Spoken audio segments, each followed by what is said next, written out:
Anong ganap sa mundo ng showbiz?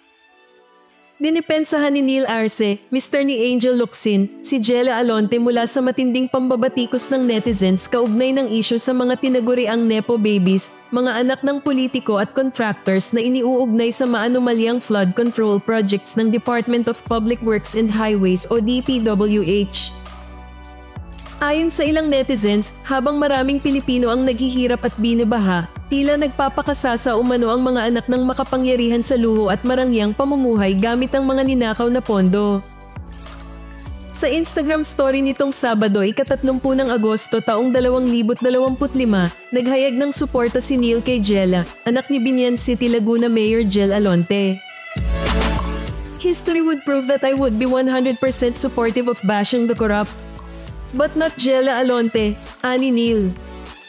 Dagdag pa niya, nakatrabaho na raw niya si Jella at wala siyang nakitang pag-uugaling bratty o privileged.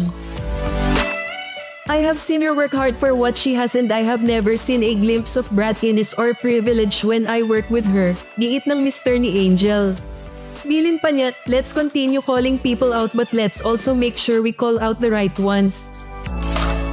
Pero bakit tila nadadamay si Jella Alonte sa isyu ng korupsyon? Sino kaya ang totoong pinapatamaan ni Neil Arce sa kanyang patutsada at may pasabog ba siyang isisiwalat?